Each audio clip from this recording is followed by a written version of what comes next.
rather definitely mathematical, almost diagrammatic way in which our ancient forebears developed their concepts of astroanalysis is of very definite interest to us now, because it may form an important part of the future study of psychology.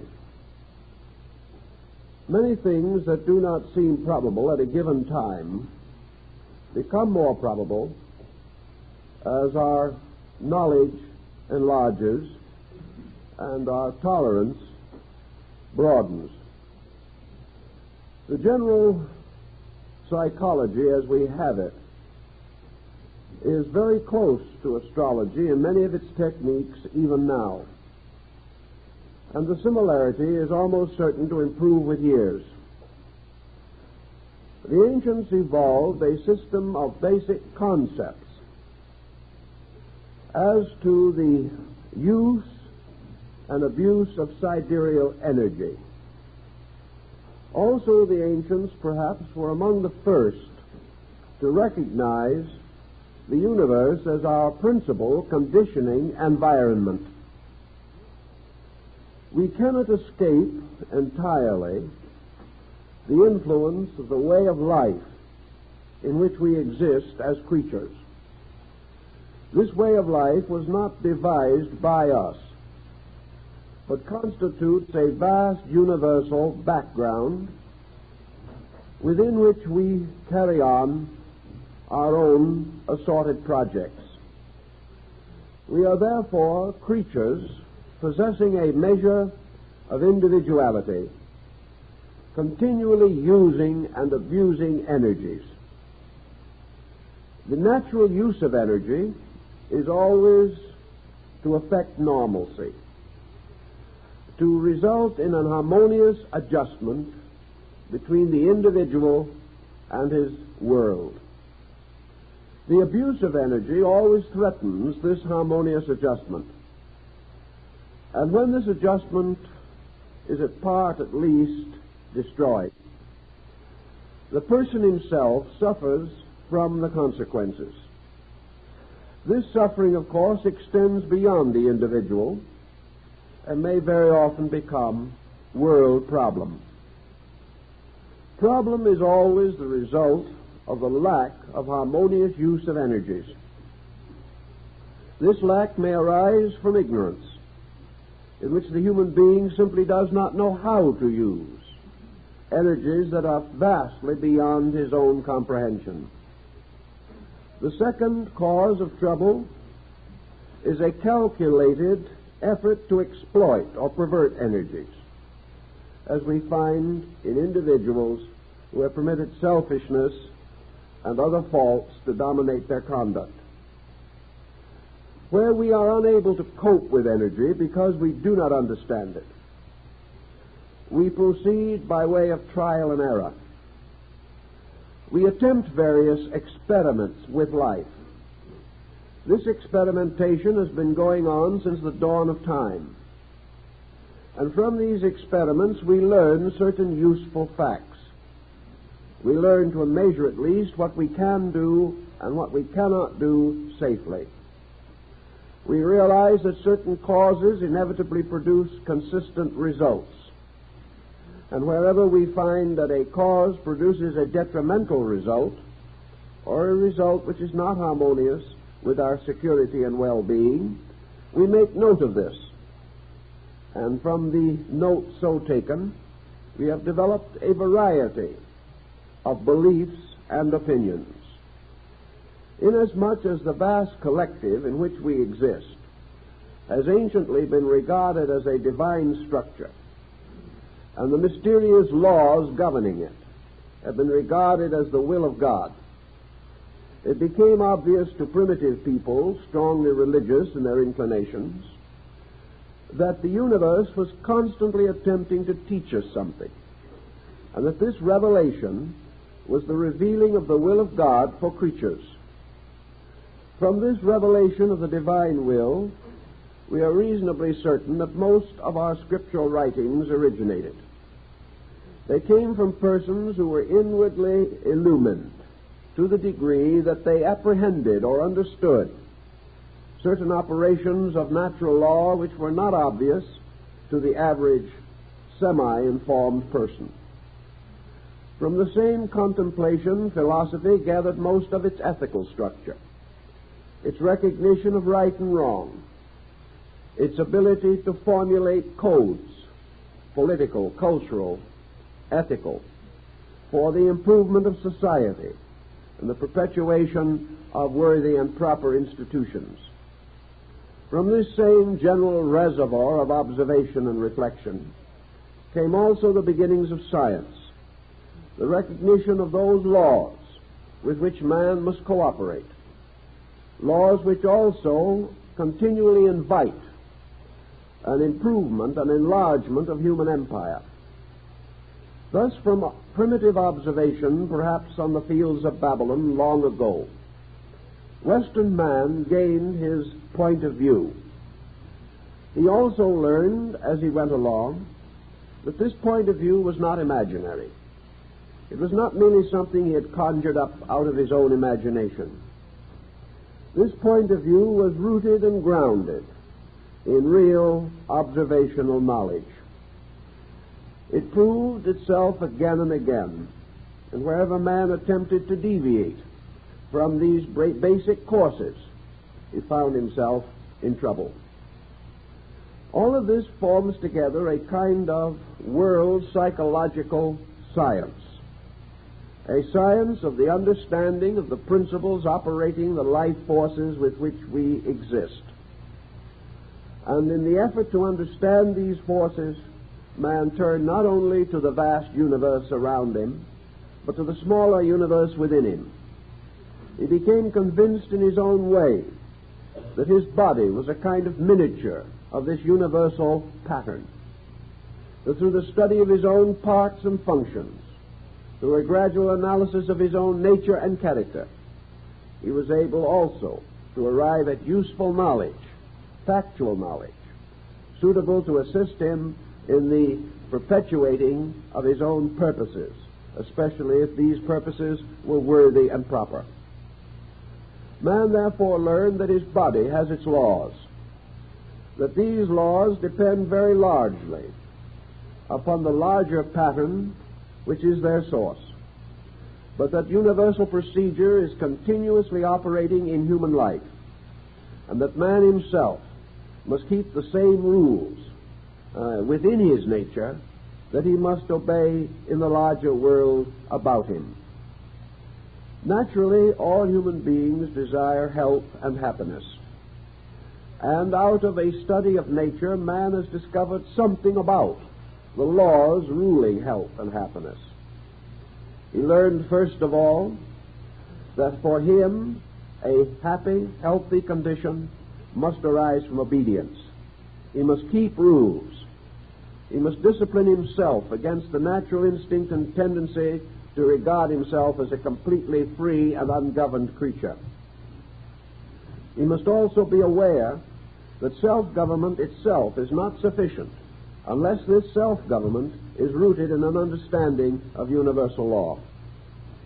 Therefore, man must experience self-government as a voluntary obedience with the rules of his kind. For if he disobeys these rules, regardless of his motives, certain disasters will result. The most common disasters that we know are misery and sickness.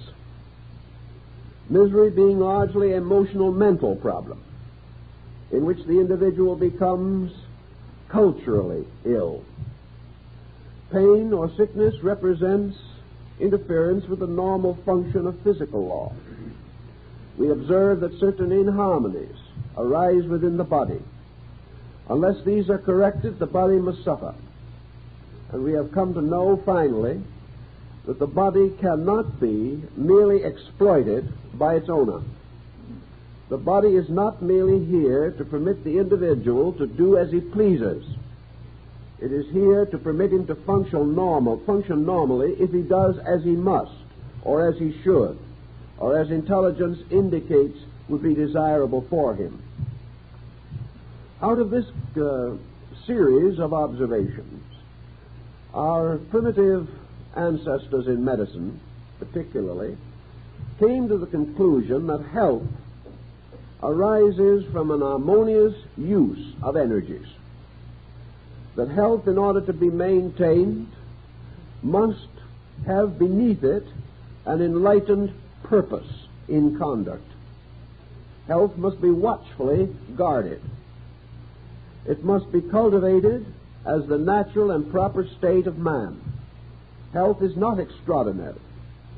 Health is ordinary. It is the common proper state of things, that in the various periods of their living they shall fulfill these periods constructively, and that at the different stages of life there are different levels of health to which each individual can aspire, and which he can attain in most instances through understanding and obedience. Now, this does not mean that man is as yet possessed with an infallible guide by means of which he can in all things move correctly. There are forces around him and within him which he yet does not know, and which will continue to present him with problems.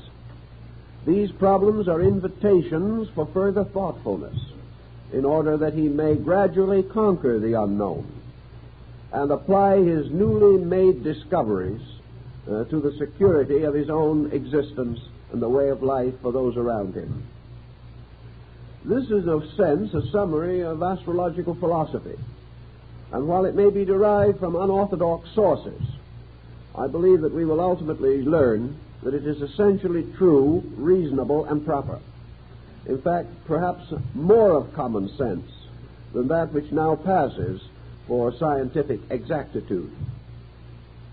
So this morning we want to bring out a series of points which we think will be helpful to individuals now, in order that something may be done to combat the consistently increasing dis-ease with which individuals are afflicted.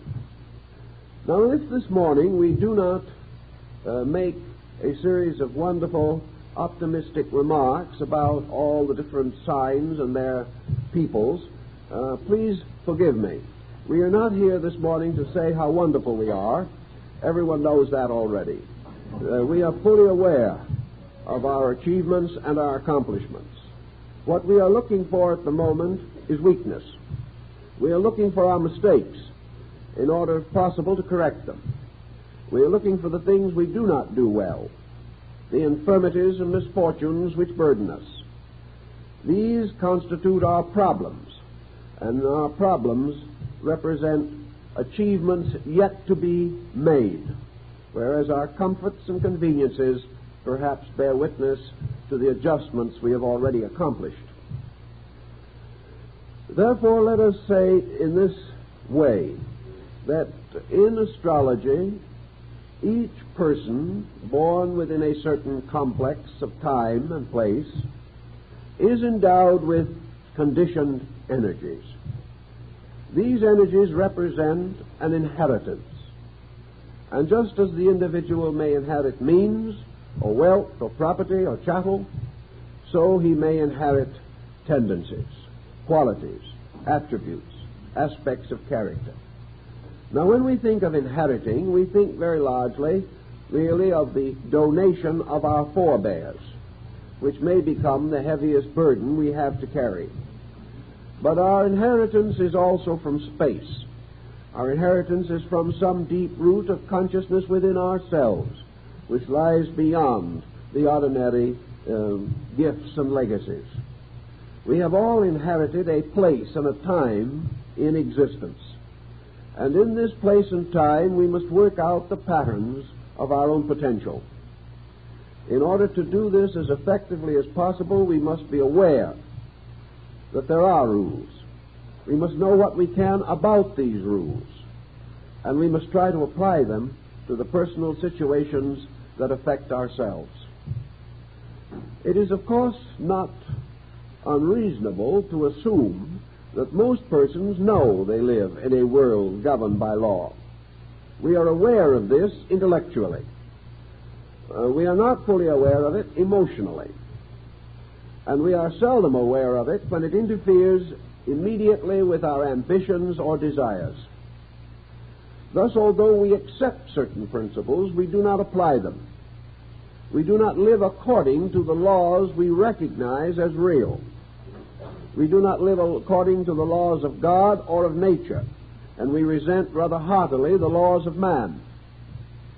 These resentments, this attempt, particularly on the part of certain modern materialistic and anarchistic philosophies, this tendency to rebel against that which is proper, reasonable, and for man inevitable is measured in terms of discomfort, inharmony, and suffering.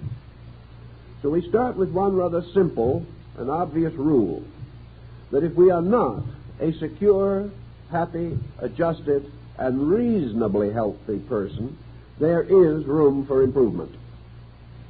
Now, this room for improvement is a challenge. And wherever the individual is not able to function in a reasonable manner, is not able to control his own instincts and appetites to a reasonable degree, where we observe this lack of reasonable control, we know we are in the presence of the principal cause of trouble, and that the trouble will continue until this control is finally discovered, recognized, and applied. To control an energy is often difficult, for the reason that the energy arises within ourselves. We are not able always to identify it. We are not able to tell when it will suddenly emerge. We are not able always to anticipate the pressures and tensions which will accompany it.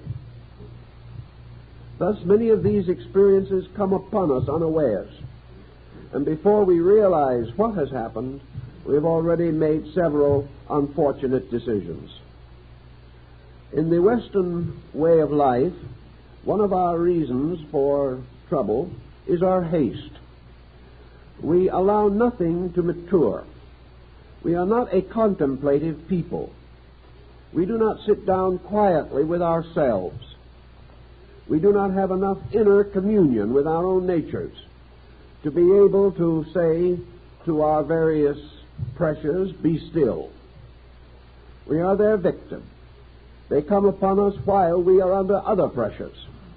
And in this complex of tensions, new elements are introduced so suddenly and sometimes so dramatically that we are unable to cope with them.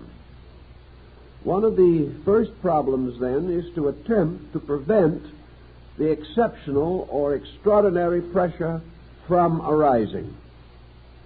We can do this usually by permitting ourselves a greater degree of personal relaxation.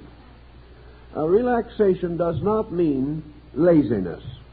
It does not mean that the individual sits around with his hands folded, nor does it necessarily imply that he must get away somewhere into the mountains or the valleys and rest in the sun. Rest and relaxation are not identical things, although relaxation removes most of the need for rest as we know it. Actually, relaxation means to perform the various functions of life without tension, with a minimum of pressure. For the habit of pressure rapidly gets out of control.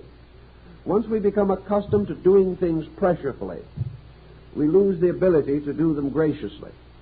Wherever pressure arises, there is danger. Just as the increasing pressure in a boiler may cause it to explode, so the increasing pressure in man's nervous system can cause illness. We observe today a constantly mounting pressure. The individual is responding more pressurefully to the circumstances around him than at any other time in history. To meet this requires a certain amount of conscious effort.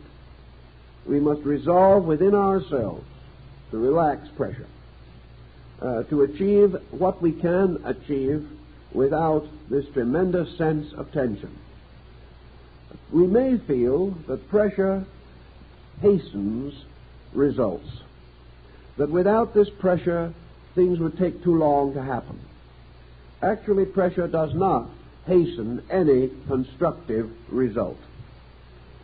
Pressure puts too much tension upon the body. It puts too much wear and tear upon the nervous system.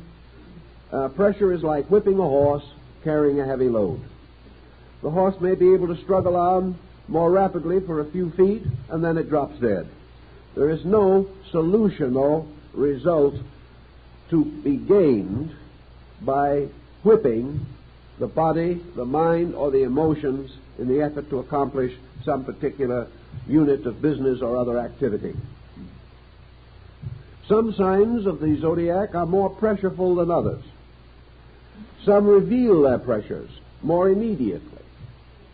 Some extrovert their pressures rapidly. Others build up a tremendous amount of internal tension.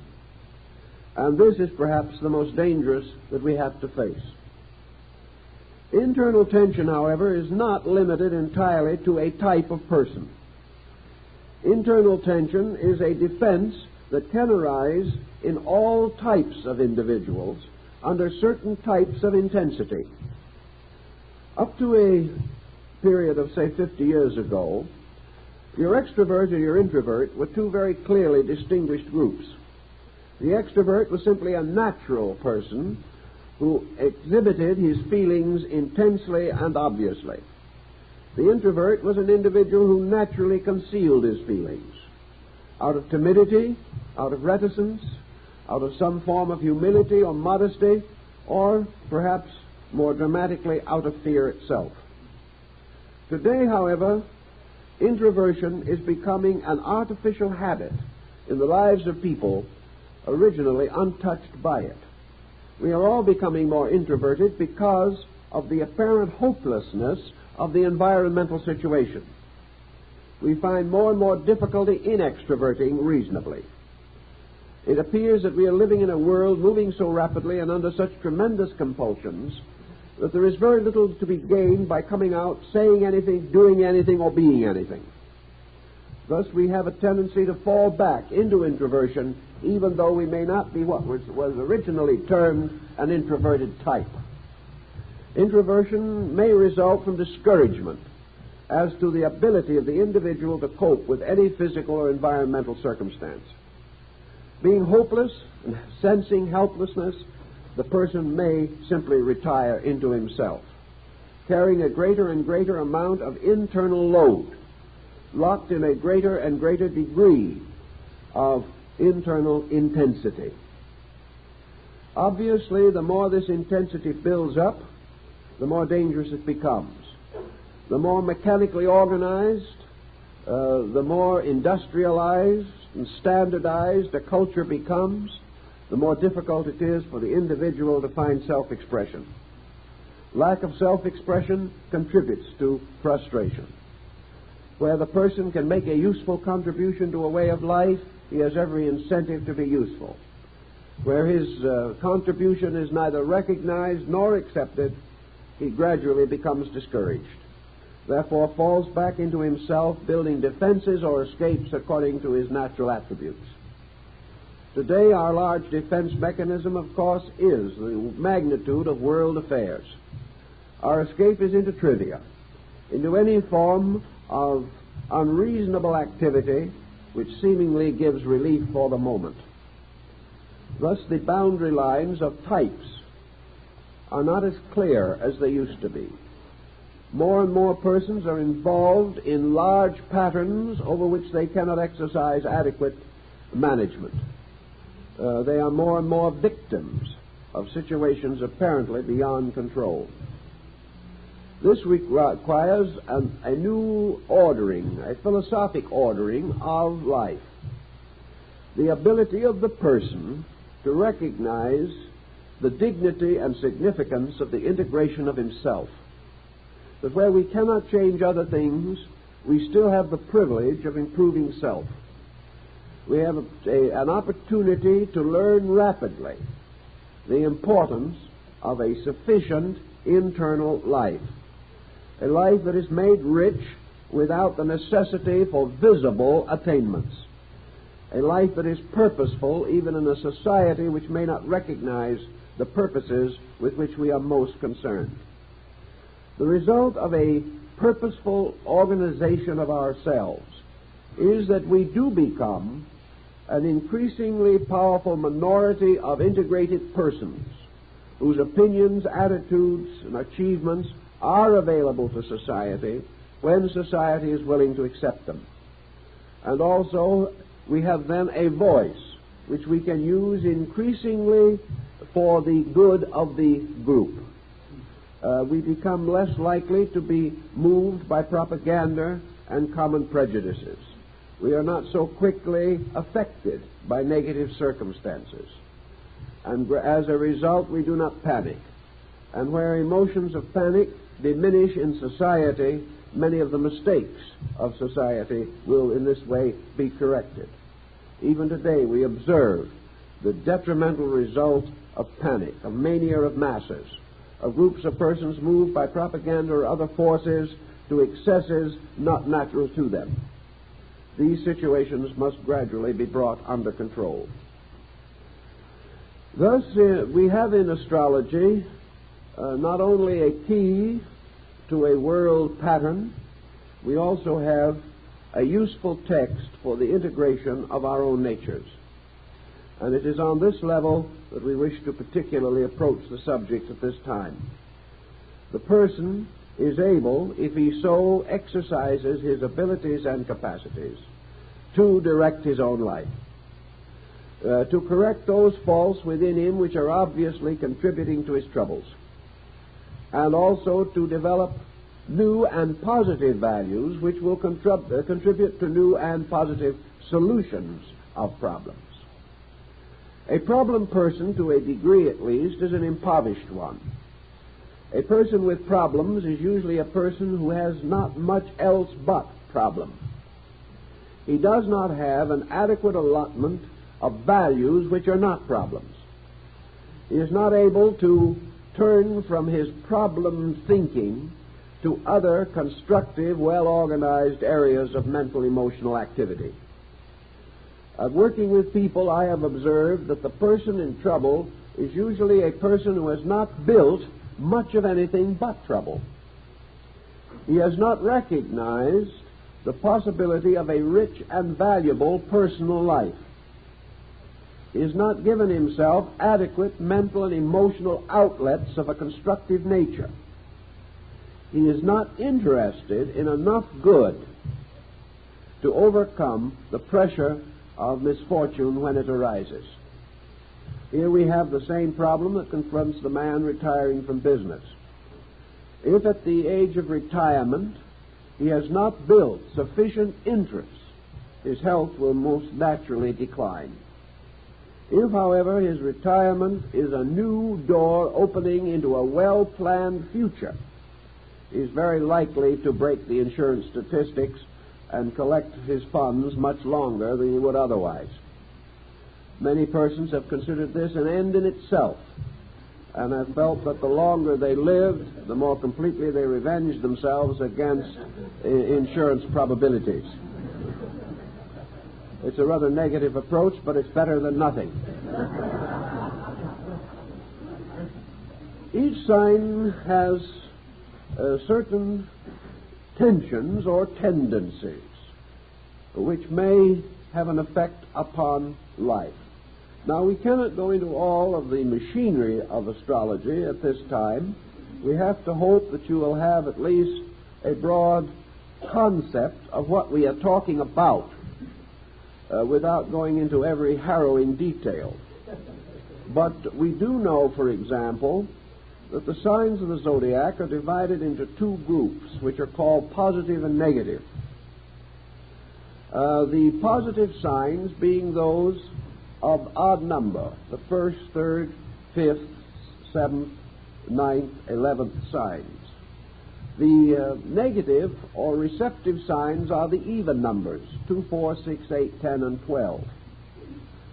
Therefore, in working with people, we have observed that the positive signs constitute the easiest polarities for the male human being. And the negative signs, so-called, or passive signs, the best polarities for the feminine being.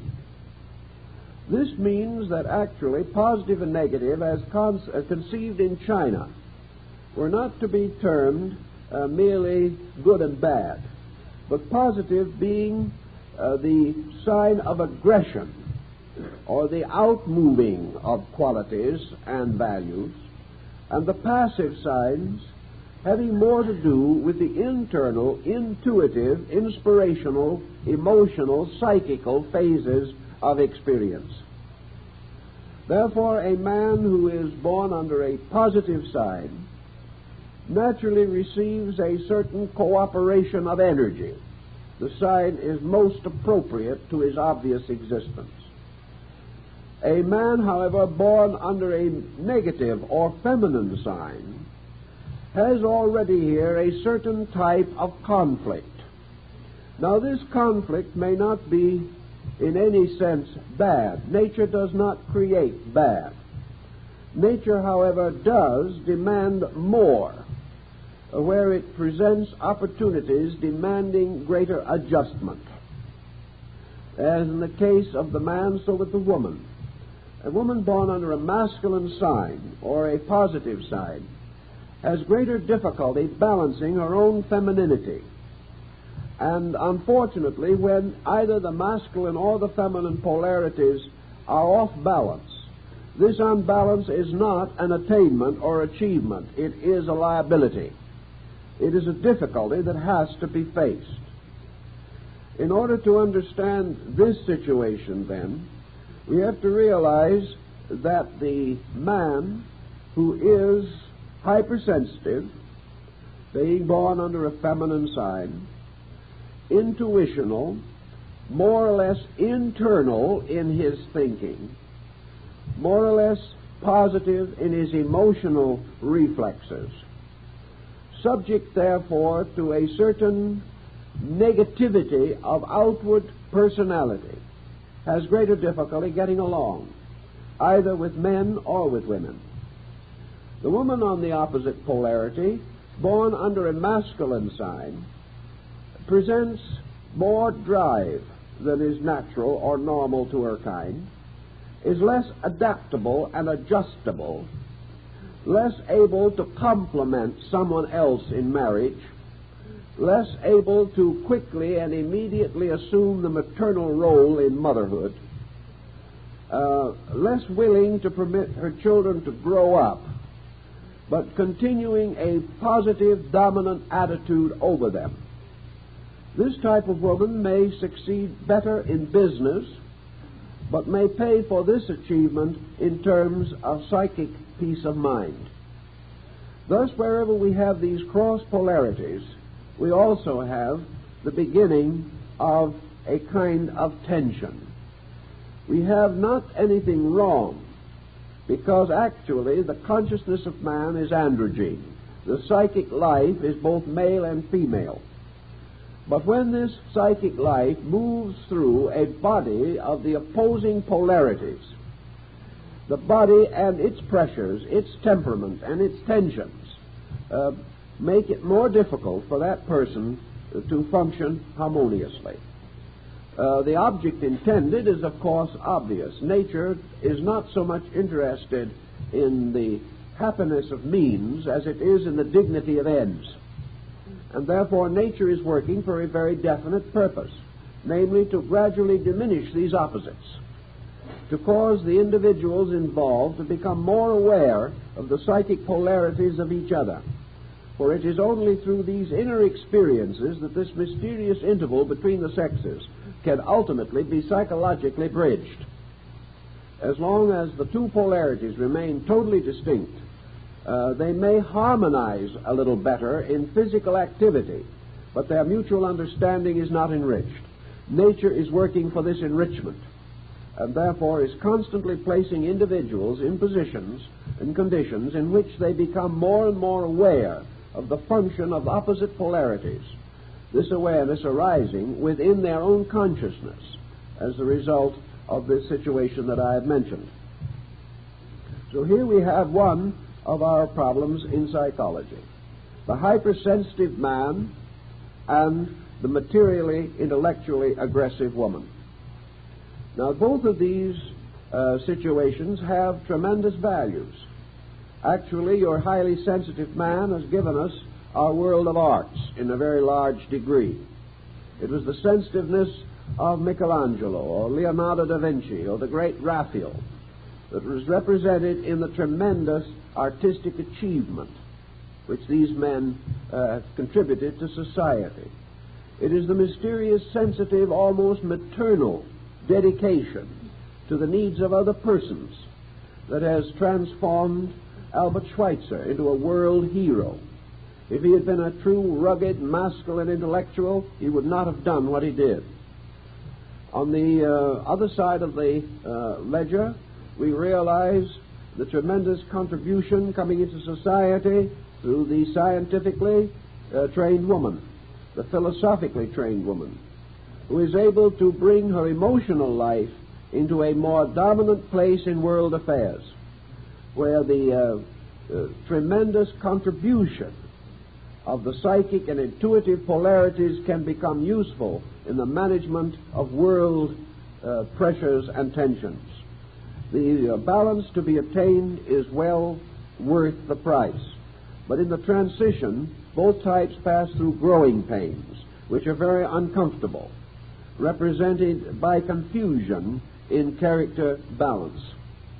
This confusion can also be largely helped if the individual understands himself better, understands the reasons for the experiences through which he is passing.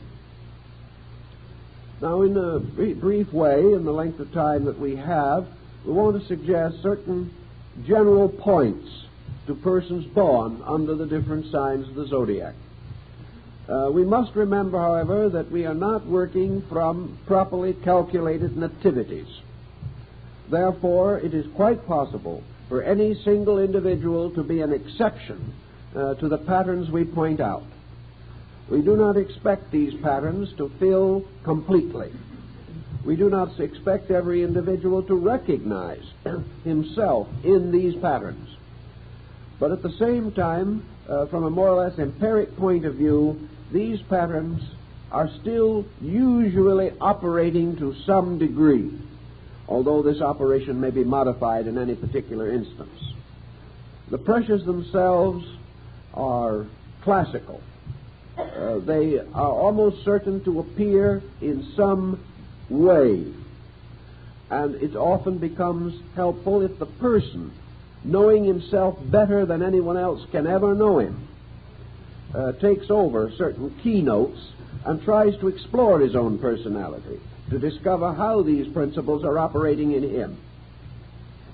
Instead of simply saying they are or they are not, it is better to estimate the degree to which they may be present, in an effort to learn something that is useful to our own needs. We all have pressures, or we would not be seeking knowledge. We are all to a measure insecure, or we would not be questing in religion and philosophy for sources of personal integration. So there has to be some reason why we are in this world. And we are in this world largely because we are not quite good enough to leave it. And here we will remain until we improve the situation. The first of our zodiacal signs, of course, is Aries, extending approximately from the 20th of March to the 20th of April. Now, we know that sometimes it's the 21st and sometimes it's the 22nd, but for round figures, let us make some kind of a general statement. And where you are born between the 18th and the 22nd or 3rd of a month, consider both the preceding and following suggestions, because they may be present to some degree as a compound. And persons under compound pressures of this nature also exhibit a new kind of mixed tensions, which are often quite interesting to the observer and not quite so interesting to the proud owner thereof. Aries, I will in each instance indicate whether the sign be a masculine or feminine sign, as this may help in the person estimating from what we previously said concerning the mixed psychic pressures. Aries is a masculine sign, and generally speaking is a sign which bestows a considerable amount of basic energy. There is probably no sign in which energy needs less definition. It is itself. It is a tremendous energy power. And one of the things that this energy likes to do in the Aries person is work. It's too bad we haven't more under the sign, because there's a lot of the world's work that isn't getting done. But the Aries person is active. And where this activity is frustrated or thwarted, where they are unable to be constructively busy, we begin to find a little psychic pressure mounting within them. Also, this sign is a lover of the open spaces for the most part. They like large areas of activity. Some Aries people will become very neurotic if nailed to a desk every day. They are most suitable for outdoor activities or activities carrying a maximum of variety and change. They like activity usually that is a combination of mental physical activity. They do not like to do just mental work. They want to get their hands at something. They want to construct or to build. Nature has often endowed them with a pretty rugged constitution, and they like to be up and at it. And activity can sometimes get out of hand with these people. In their effort to be continually active, they may overstrain their resources, particularly as they grow older, for they find it difficult to adjust with limitations of strength or health. Normally speaking, without too much tension arising from conflict, these people hold their health and hold their energies rather better than a number of the other signs. They are often stronger and more enduring in older years than some of the other astrological groups. Now, Aries also has an interesting and wonderful ability to retire into a kind of inner quietude. In the advanced Aries, this means that the individual simply is able to build a rich inner life. With the less advanced type, the Aries under tension is very apt to go to sleep. This tension does not, therefore, do the damage that it might in a good many of the other signs. Very often these people can almost sleep standing up. I know one Aries who is exceedingly adroit at this problem. They are able to sleep beautifully and peacefully while other people are talking to them. Now, this is more or less of an achievement, and it is magnified in the one case I mentioned by the extraordinary fact that this person can sleep with a look of tremendous intelligence on their faces and with their eyes open. Now, unless they are suddenly addressed directly, no one even notices that they are asleep. This is a very helpful receptivity.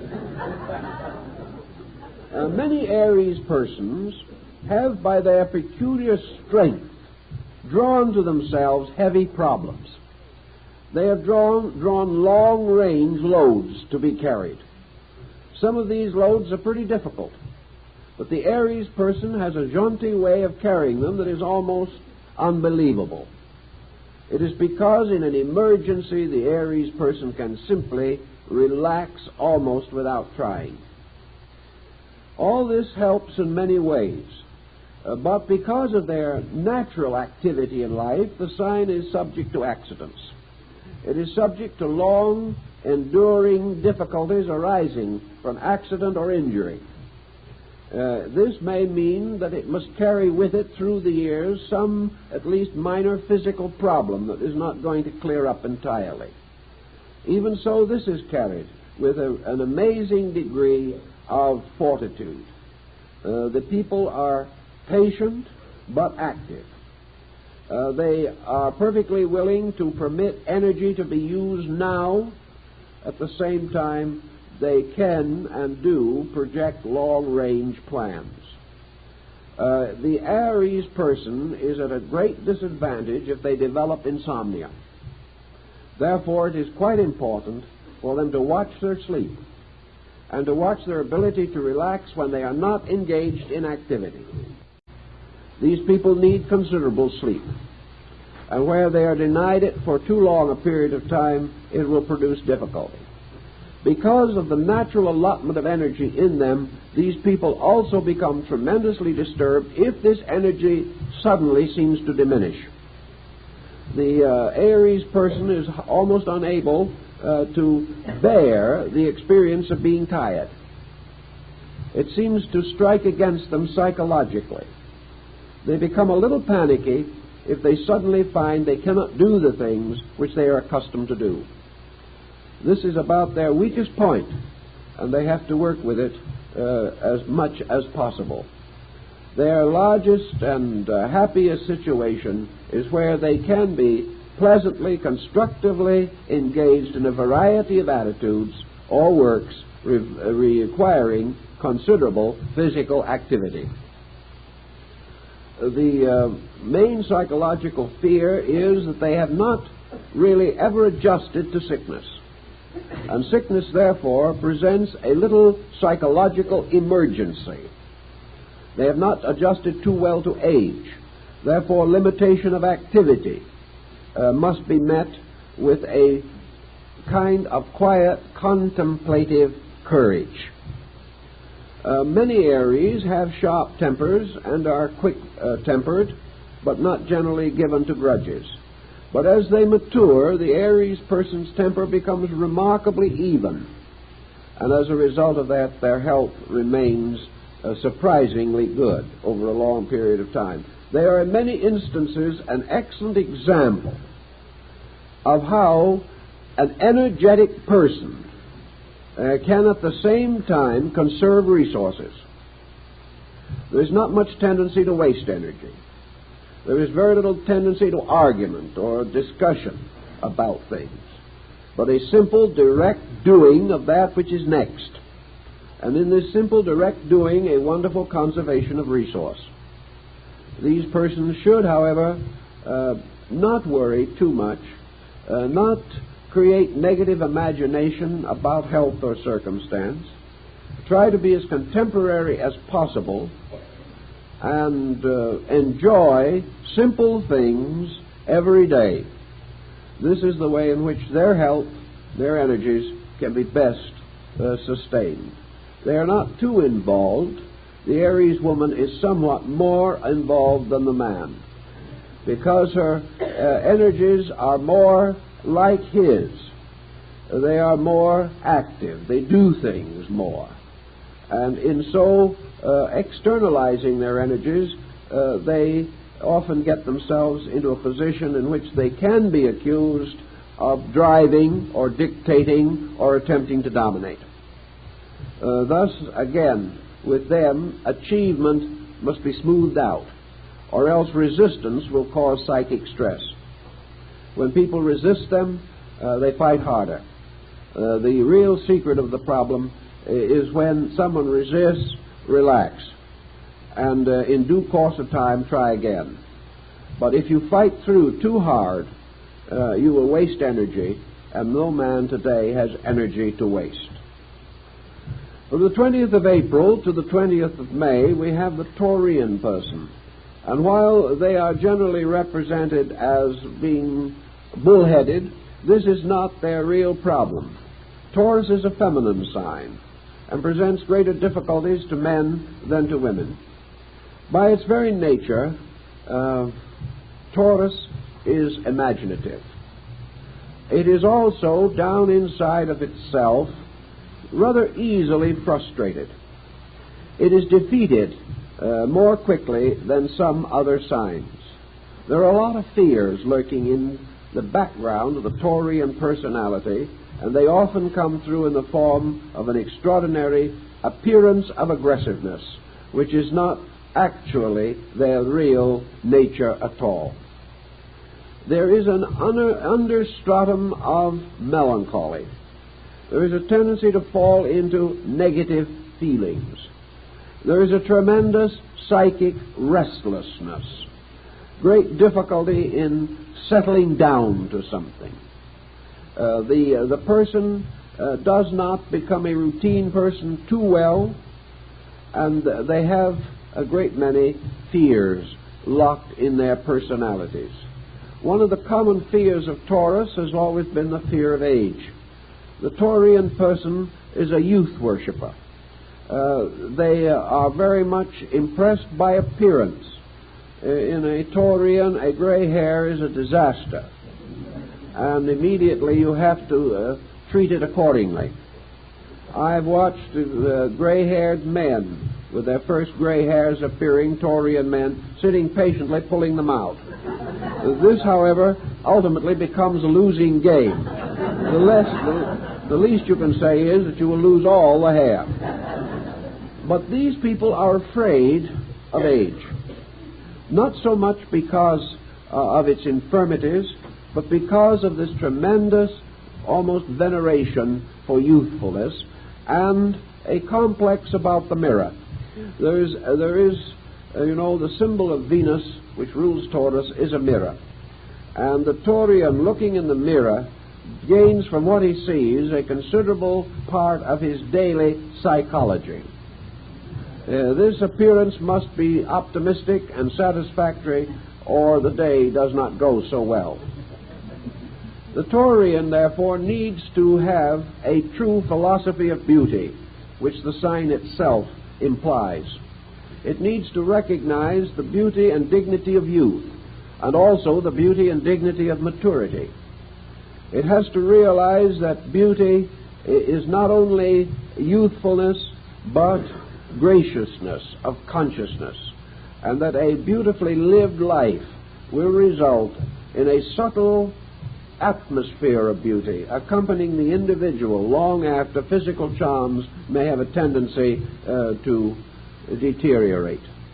Consequently, this problem of youth, life, beauty, freedom, the development of imaginations beyond their normal instincts, an overemphasis upon romantic and dramatic situations, these become the sources of psychic tension in these people. Where this psychic tension becomes too pressureful, we get too much of a personality factor. We get the personality pushed forward far beyond its natural right and purpose. The individual becomes too dependent upon personality and not upon the principle behind this. Now, when this strikes the man, we can have the vain man.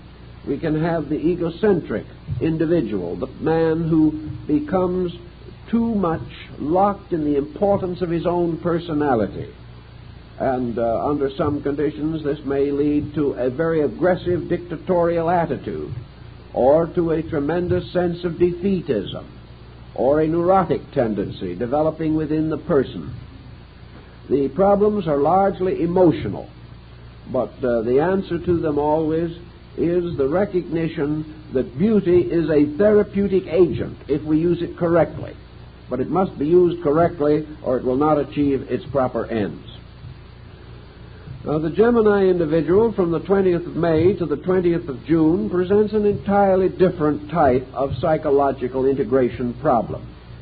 Here we have a tremendous need for very simple self-discipline, especially mental self-discipline.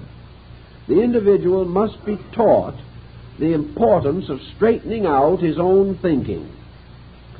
This sign is a sort of psychic sponge. It takes into itself many ideas which are not meaningful. It permits completely conflicting attitudes to live together without attempting to discriminate between them. It causes the person to be too easily influenced by fads and notions and attitudes of those around them. It represents also a degree of hypercriticism, and the Gemini person loses the advantage of simple faith simply because they become too mentally involved. There is also a little tendency on the part of the Gemini individual to shy away from physical responsibilities. These people do not accept promotion in business as easily as some others, nor do they carry on with the same breadth of interests that are important to a healthy, happy adjustment. The tendency to be a little too scattered within an area. The individual may be scattered within a certain intellectual viewpoint. These people will run into political thinking of a minority kind. They will develop peculiar and extraordinary sympathies for the underprivileged. They will be leaders in socialization projects. They will be discomforted and paralyzed by news broadcasts. They will take on all kinds of negative fears. And the mind, instead of solving problems, will exaggerate them. I think probably one of the troubles here is just simply lack of a sufficiently colorful existence. These persons have not experienced widely enough to be able to evaluate experience properly. They've lived within certain areas, social, economic, political, cultural. They have never really peered over the fence to find out what is happening on the other side. Thus, there are many things around them all the time that bewilder them. I would say that for this type of person, an increase of breadth of interest, the development of various hobbies and avocational outlets, a distinct effort not to be critical, not to be bitter about anything, even that which is wrong. Because while we may know a thing is not good, the moment we become embittered about even evil, we begin to prepare our way for our own psychic undoing. What is not right, we know is not right. But if we personalize it, dramatize it, and emotionalize it, we will be sick. And this problem often results in the Gemini individual falling into a complex of nervous situations.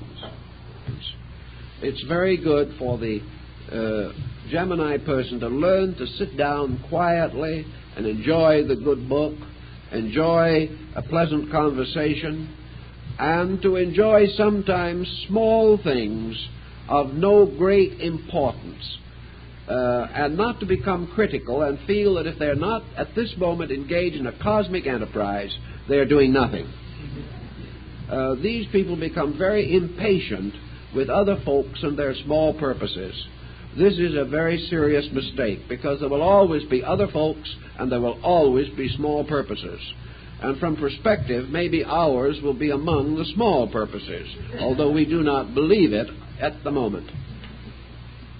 From the 20th of June to the 20th of July, we have the Cancer person. The Cancer person reminds me of the American soldier in China who was looking at one of the dragons carved on the walls near the summer palace of the Empress Dowager a number of years ago. He took a look at this dragon and he said, "My, these Chinese have the awfulest imaginations." Now, the Cancer individual can sometimes have the awfulest imagination. The sign is highly imaginative and highly sensitive, and out of it can come a tremendous amount of creative artistry. The sign is feminine, and in the feminine nature may often result in a very strong maternal instinct, a natural psychism, which can lead to a series of inner emotional experiences which may be over-accepted. The tendency of the Cancer person is to be extremely sympathetic of problem. At the same time, their own inner integration is not always up to their hopes and their beliefs and their convictions. The Cancer person will very often try to do for someone else what they have never been able to do for themselves, and that is bring life into harmonious relationships. The Cancer person, therefore, has to be constantly aware of the danger of internal emotional delusion. The things which they hold to be tremendously important may not be quite as valid as they think they are. that the tremendous tensions and pressures which they exert may not be justified, and that a great deal more could be accomplished easily and quietly and peacefully by simply relaxing and doing the things that can immediately be done. The cancer person is often very social conscious. That is, not necessarily merely in small things, but in terms of social need. They would like to see a better world. They would like to see happier people. And very often they overdo in the effort to bring these things about. The overdoing is not necessarily wrong, but it is wrong where the individual has not yet established his own footings adequately. The cancer person has not adequate establishment in themselves. They have become a little too dependent upon their own activity for their own integration. The integration should cause the activity. They feel they will be happy if they forget themselves in their job. But they cannot forget themselves entirely in the job because the job is of themselves. And the situation becomes sometimes rather complicated. As a result of tremendous emotional intensity, very often, almost always, frustrated to some degree by its own intensity, these people are often disillusioned or embittered or settle down to a long period of acceptance of what to them may appear to be a dismal state of affairs. If they could realize that much that they believe to be very certain only originates in their own moods, they will be happier and able to face the situations more effectively. It is a sign in which the person is too easily pressed by unknown intensities of emotion within himself. And these pressures nearly always cause him to overlook the need to integrate his own nature. Where this happens, you have the danger of particularly digestive problems. You have difficulty in elimination quite frequently appearing. You have tremendous tendency to fall into fads, to fall into various intensities, the individual feeling that an intensity means a value, and this is not always the case. In the cancer man, we find again the artistic, sensitive, psychic, emotional factors making it difficult for him to adjust in society. He always apparently has to have some employment or some activity which gives opportunity for creative emotional expression. This emotional intensity detracts to a measure from his solid industrial adjustment. From the 20th of July to the 20th of August, we have Leo. Now, Leo are people usually who obviously or quietly set about something and generally stay with it until they feel that it is accomplished. It is a go do it and stay with it type of situation. Now, the sign is essentially masculine, and Leo people divide into two distinct parts or types, one of which is quite the roarer, the individual with the strong leonine executive pressure, and the other we might term an intimidated Leo. The intimidated Leo is actually one who has the Leo qualities but with a very highly sublimated consciousness. This consciousness causes the person to turn his willpower largely to the control and directing of his own life. Under such conditions, you have the mystic, the educator, the idealist. Where the Leo person is more aggressive, you have the leader and even the dictator. You have the strongly arrogant type of Leo. Now, the great virtue of the Leo person is their sincere and dedicated sense of responsibility. They are faithful unto death of the things that they believe, and they are very excellent servants of good causes. The danger to them, of course, in their activity is an extremism. They are not quite flexible enough. They are not quite able to find the humorous side of life. Things get a little too serious. problems are exaggerated to some degree, and in the quiet side of Leo, dedication has even led to martyrdom. It is a sign in which the person, to be really as happy as they can be and as well adjusted as possible, must develop just a little more sense of humor, must recognize that they are working with a world that is not going to do quite the way they think it should, and take a rather parental attitude of leadership without domination, of helpfulness without criticism, and of cooperation without a determination to run something. All these things have to be very quietly worked out in the Leo. The moment a Leo person tries to dominate situations, he creates tremendous resistance. His very nature seems to do this, and as a result he has pain and troubles that otherwise he should not be forced to endure. The Leo woman is a very dedicated person, and Leo women in families are often the dedicated co-worker in a project. The Leo woman inheriting a husband or family responsibility will carry it with great conscientiousness.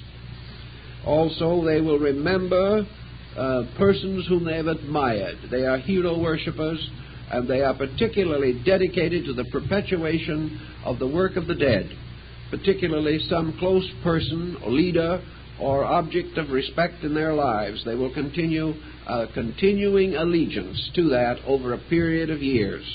Many organizations pass into the control of Leo women who become devout and wonderful preservers of the trust that has been given to them. This is the way in which they work out their feminine approach. They become world motherly rather than simply personal parents.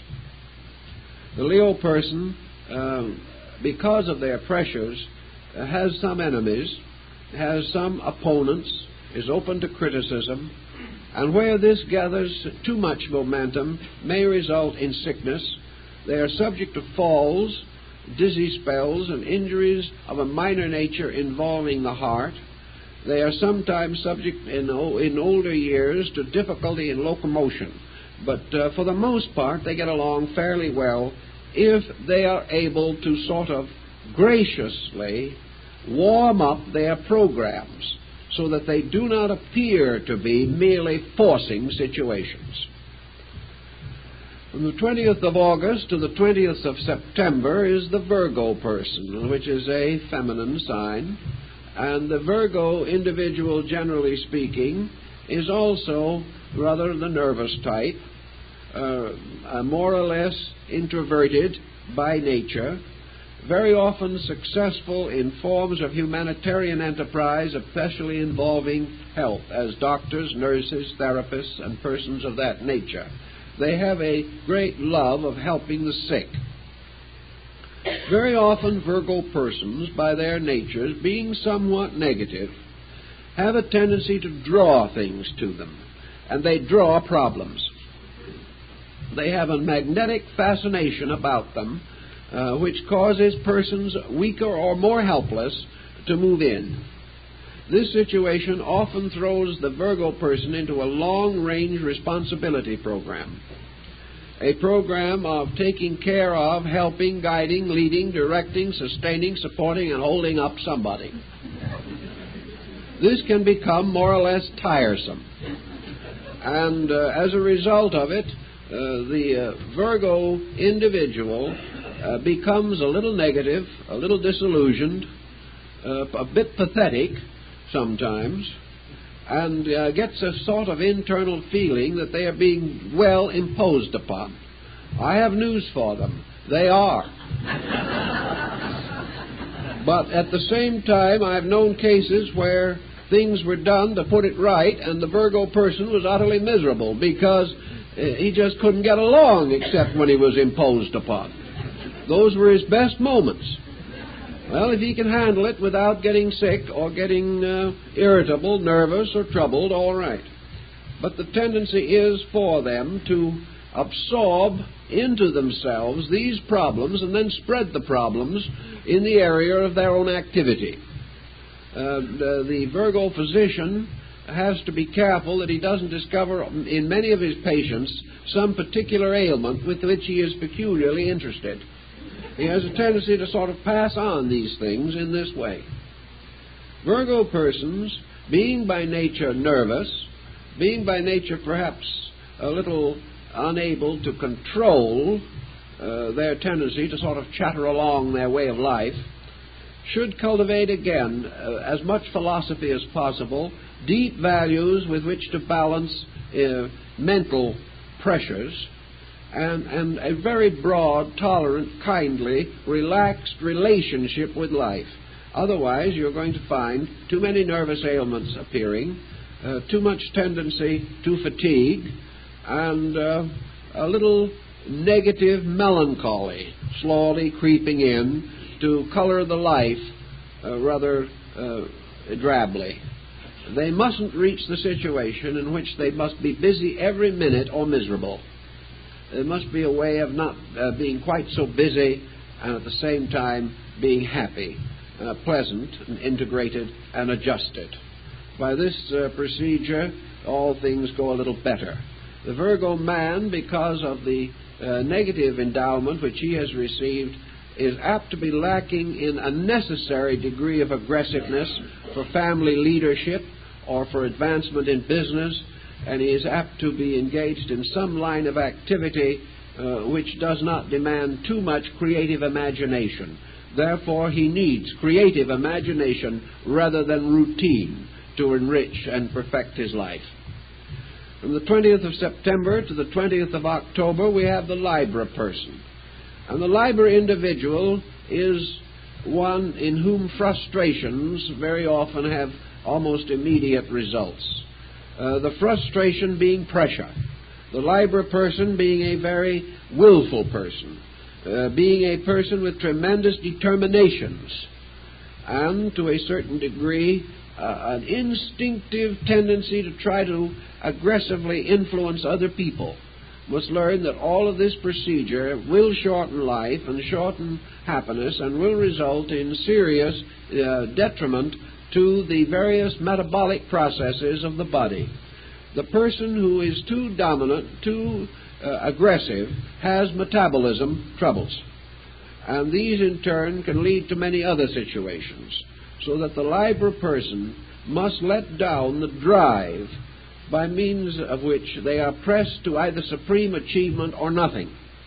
This perfectionism of the Libra person, this absolute requirement that they be in some way important, may cause this importance to be attempted by force rather than by merit. The only way in which the Libra person can achieve the high degree of recognition which they really desire is by having the kind of nature, the kind of personality, and the kind of attainments by which this approbation would naturally come to them.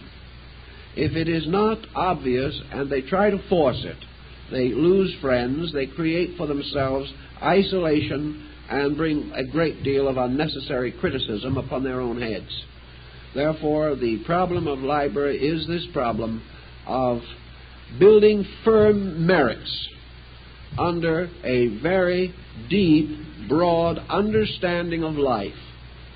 And as this understanding increases, the tendency to dogmatize decreases. It is too much pressure, too much willfulness that brings psychological sickness to these people, and it's the relaxation of willfulness that must in a turn bring them back again to peace and security. The Libra woman has the tendency often to resent her own femininity and to wish she was a man or able to carry men's work. This situation isn't essentially good because it becomes the basis of a neurotic tendency. Instead of this attitude, it's far better for her to engage in some rather definite pursuit and to build a career in which she has a reasonable degree of extroversion. It's not good to build anything upon resentment, only upon accomplishment, everywhere along the way through life. From the 20th of October to the 20th of November, we have the feminine sign of Scorpio. This sign, again, is one of our intensity pattern signs. It comes with a great deal of uncontrolled drive. I think the Scorpio person of all the signs is the one most likely ultimately to become afraid of themselves. They do not understand the pressures that are in them. Probably most of them will rationalize the pressure in somewhat this way, namely that along the way of life there was something they always wanted to be. Situations made it almost impossible for them to be this thing. Therefore, there is a defeatism in there. There is a sense that this life has closed its doors on them, and that they have been forced into situations that are not fruitful of true fulfillment. These people must always have some creative, emotional outlet, because if their emotions go sour, they're in a very bad way. To keep their emotions from going sour, they must not be critical of other people. They must be as gentle and optimistic as possible, and make a disciplined program of surrounding their lives with interests by which they become closer to other people. The tendency of the Scorpio may be to evade social contact or avoid it as uninteresting or unprofitable or too difficult. But social contact is one way to keep the Scorpio person reasonably normal. They are in great need to be able to mingle easily with other people and to recover from a dramatic tendency toward self-consciousness. This self-consciousness is not good.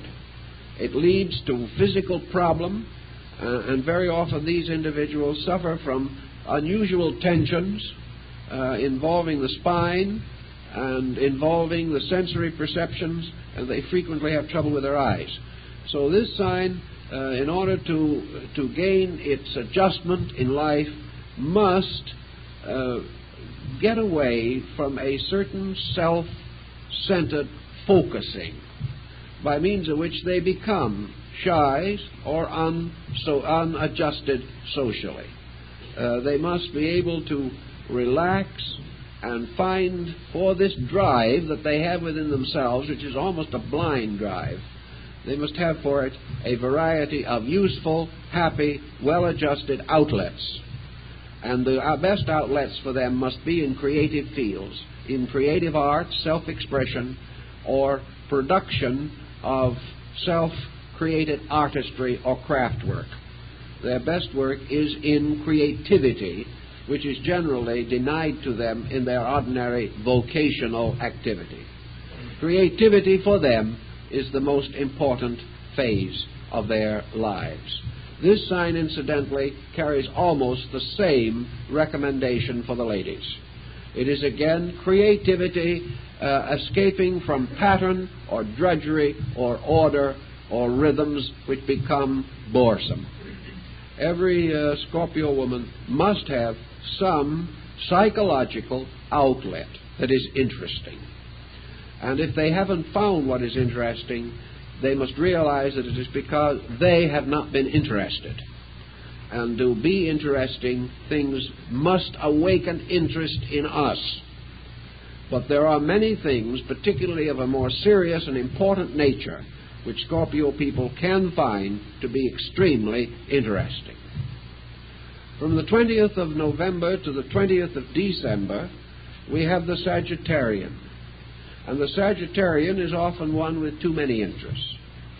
A very interesting, rather pleasant personality is very marked in this sign.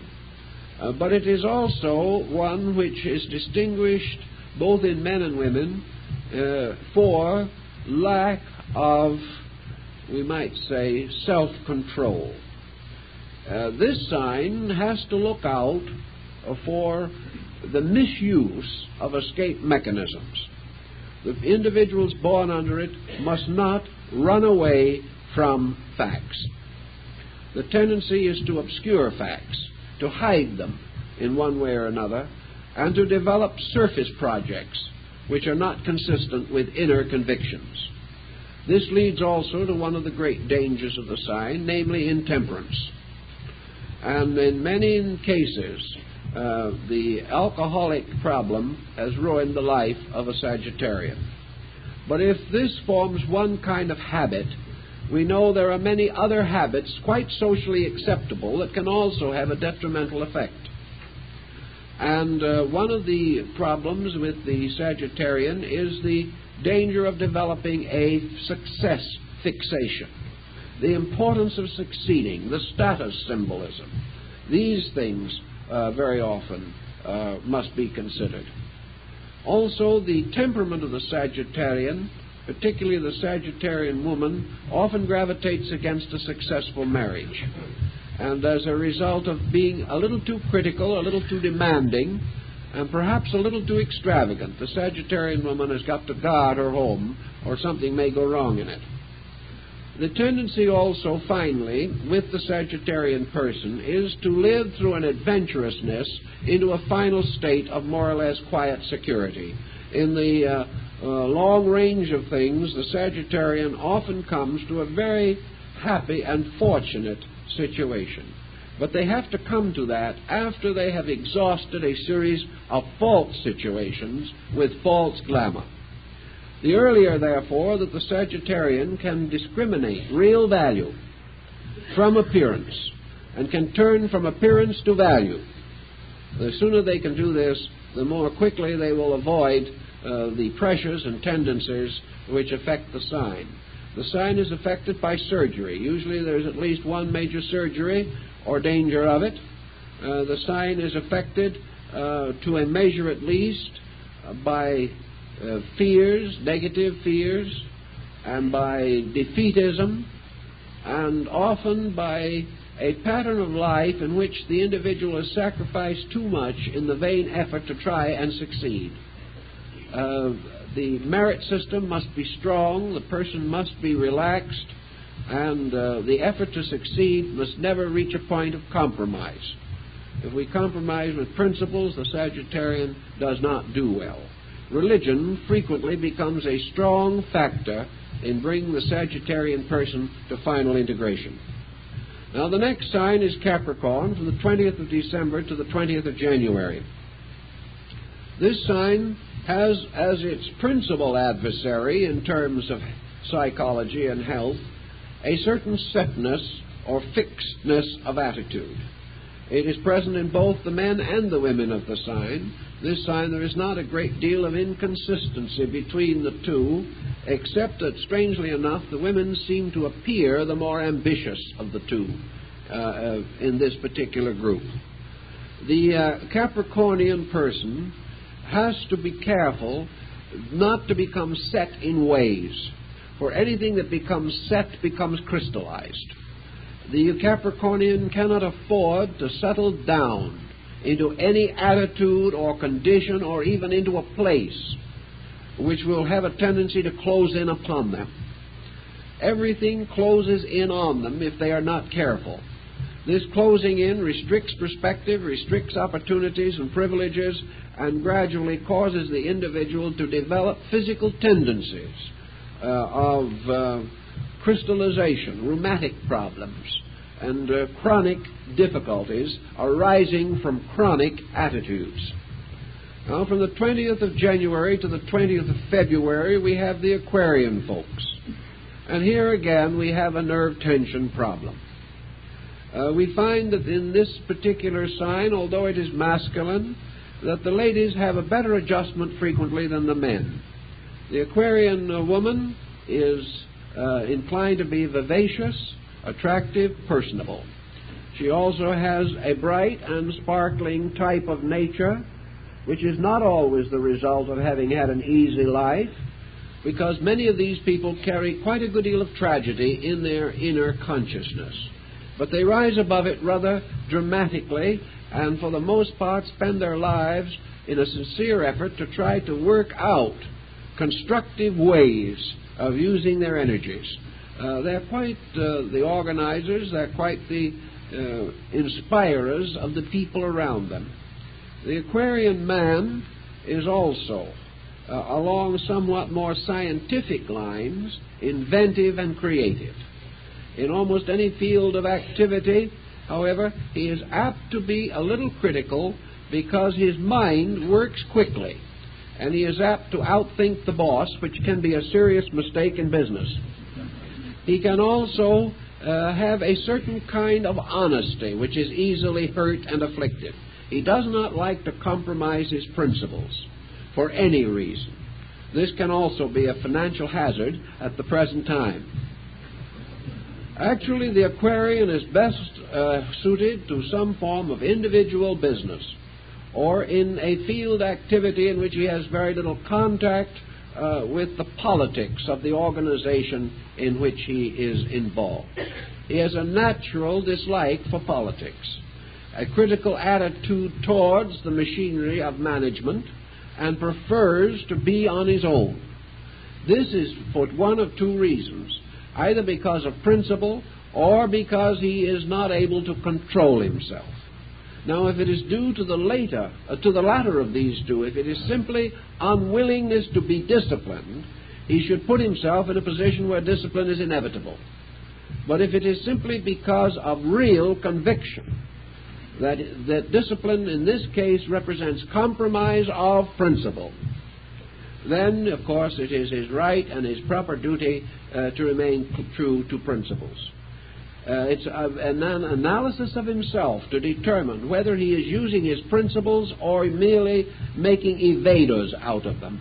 And the last sign is our old friend the fishes, Pisces, from the 20th of February to the 20th of March, a feminine sign. Now, in this case, the feminine sign has not been too kind to the women that are born under it, because it has given them also a very powerful imagination with a tendency to be somewhat morbid or self-pitying. The internal life of the Piscean woman is too likely to be lived in the past, to perpetuate grievances, grudges, and misfortunes, and to be unable to completely extricate from self-centeredness. The Piscean woman needs to get her mind on other people so completely that she can't even remember that she's ever had troubles. She doesn't have to remember them because she knows she's had them anyway, that she's never going to totally forget. But it is better never to bring them into an immediate situation. Don't make the mistake of when someone tells you their trouble of reminding them of yours. This is not going to help. But it is a tendency.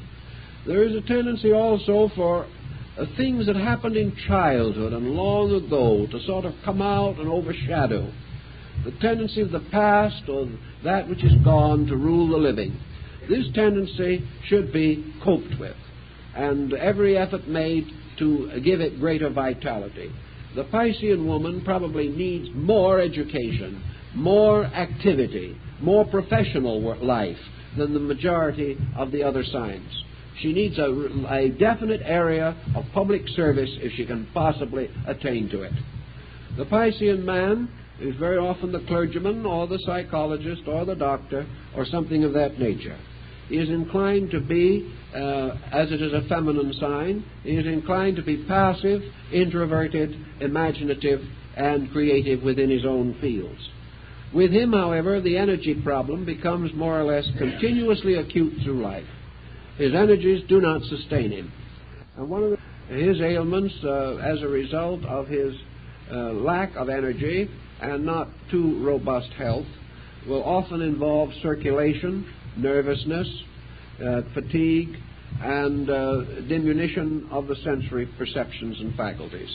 Against these, which are more or less indications of low voltage within his electric field, he must use what means he can to increase his energies, but mostly to decrease his waste in their use. He gets by saving carefully what he has and wasting none of it on pursuits which may be perfectly practical for other people, but are a luxury which he cannot afford. Now, our time is more than up. We've tried to carry you around the circle with a few remarks, and we hope that you will find something that will be helpful, and if you don't, that you won't blame me for misjudging you completely. We'll do the best we can, anyway.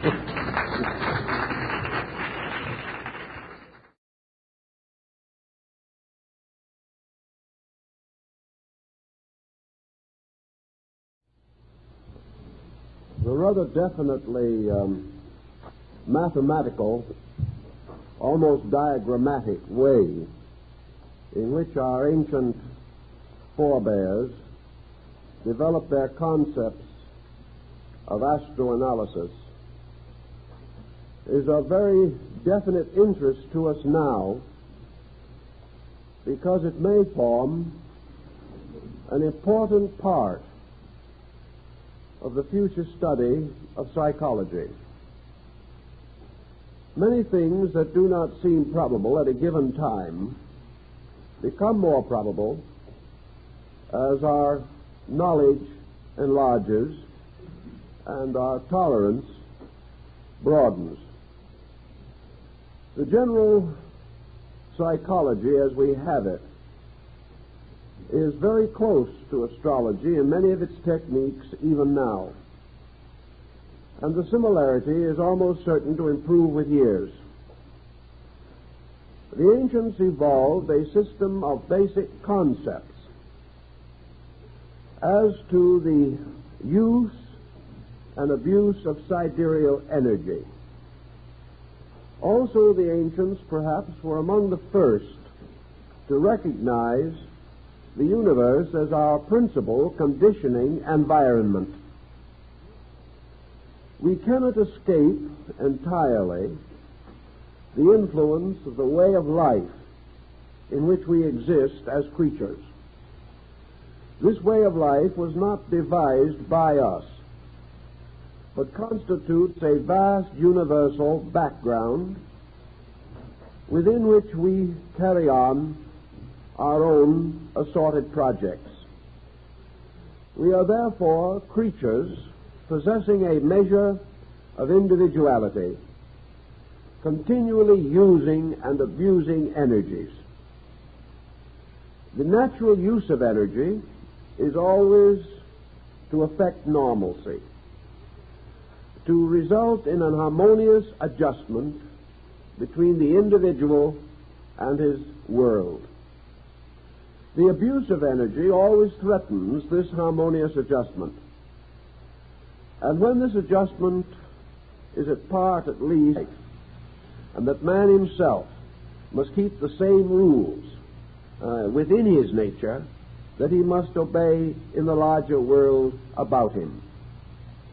Naturally, all human beings desire health and happiness. And out of a study of nature, man has discovered something about the laws ruling health and happiness. He learned, first of all, that for him a happy, healthy condition must arise from obedience. He must keep rules. He must discipline himself against the natural instinct and tendency to regard himself as a completely free and ungoverned creature. He must also be aware that self-government itself is not sufficient unless this self-government is rooted in an understanding of universal law. Therefore, man must experience self-government as a voluntary obedience with the rules of his kind. For if he disobeys these rules, regardless of his motives, certain disasters will result. The most common disasters that we know are misery and sickness. Misery being largely an emotional mental problem, in which the individual becomes culturally ill. Pain or sickness represents interference with the normal function of physical law. We observe that certain inharmonies arise within the body. Unless these are corrected, the body must suffer. And we have come to know, finally, that the body cannot be merely exploited by its owner. The body is not merely here to permit the individual to do as he pleases. It is here to permit him to function normally if he does as he must, or as he should, or as intelligence indicates would be desirable for him. Out of this series of observations, our primitive ancestors in medicine, particularly, came to the conclusion that health arises from an harmonious use of energies. That health, in order to be maintained, must have beneath it an enlightened purpose in conduct. Health must be watchfully guarded. It must be cultivated as the natural and proper state of man. Health is not extraordinary. Health is ordinary. It is the common proper state of things, that in the various periods of their living they shall fulfill these periods constructively, and that at the different stages of life there are different levels of health to which each individual can aspire, and which he can attain in most instances through understanding and obedience. Now, this does not mean that man is as yet possessed with an infallible guide by means of which he can in all things move correctly. There are forces around him and within him which he yet does not know, and which will continue to present him with problems. These problems are invitations for further thoughtfulness, in order that he may gradually conquer the unknown and apply his newly made discoveries to the security of his own existence and the way of life for those around him. This is, in a sense, a summary of astrological philosophy, and while it may be derived from unorthodox sources, I believe that we will ultimately learn that it is essentially true, reasonable, and proper. In fact, perhaps more of common sense than that which now passes for scientific exactitude. So this morning we want to bring out a series of points which we think will be helpful to individuals now, in order that something may be done to combat the consistently increasing dis-ease with which individuals are afflicted. Now, if this morning we do not make a series of wonderful, optimistic remarks about all the different signs and their peoples, please forgive me. We are not here this morning to say how wonderful we are. Everyone knows that already. We are fully aware of our achievements and our accomplishments. What we are looking for at the moment is weakness. We are looking for our mistakes in order, if possible, to correct them. We are looking for the things we do not do well, the infirmities and misfortunes which burden us. These constitute our problems, and our problems represent achievements yet to be made, whereas our comforts and conveniences perhaps they're not obvious to the average semi-informed person. From the same contemplation, philosophy gathered most of its ethical structure, its recognition of right and wrong, its ability to formulate codes, political, cultural, ethical, for the improvement of society and the perpetuation of worthy and proper institutions. From this same general reservoir of observation and reflection came also the beginnings of science, the recognition of those laws with which man must cooperate, laws which also continually invite an improvement, an enlargement of human empire. Thus, from primitive observation, perhaps on the fields of Babylon long ago, Western man gained his point of view. He also learned, as he went along, that this point of view was not imaginary. It was not merely something he had conjured up out of his own imagination. This point of view was rooted and grounded in real observational knowledge. It proved itself again and again, and wherever man attempted to deviate from these basic courses, he found himself in trouble. All of this forms together a kind of world psychological science, a science of the understanding of the principles operating the life forces with which we exist. And in the effort to understand these forces, man turned not only to the vast universe around him, but to the smaller universe within him. He became convinced in his own way that his body was a kind of miniature of this universal pattern, that through the study of his own parts and functions, through a gradual analysis of his own nature and character, he was able also to arrive at useful knowledge, factual knowledge, suitable to assist him in the perpetuating of his own purposes, especially if these purposes were worthy and proper. Man therefore learned that his body has its laws, that these laws depend very largely upon the larger pattern which is their source, but that universal procedure is continuously operating in human life, destroyed. The person himself suffers from the consequences. This suffering, of course, extends beyond the individual and may very often become world problem. Problem is always the result of the lack of harmonious use of energies. This lack may arise from ignorance, in which the human being simply does not know how to use energies that are vastly beyond his own comprehension. The second cause of trouble is a calculated effort to exploit or pervert energies, as we find in individuals who have permitted selfishness and other faults to dominate their conduct. Where we are unable to cope with energy because we do not understand it, we proceed by way of trial and error. We attempt various experiments with life. This experimentation has been going on since the dawn of time. And from these experiments we learn certain useful facts. We learn to a measure at least what we can do and what we cannot do safely. We realize that certain causes inevitably produce consistent results. And wherever we find that a cause produces a detrimental result, or a result which is not harmonious with our security and well-being, we make note of this. And from the note so taken, we have developed a variety of beliefs and opinions.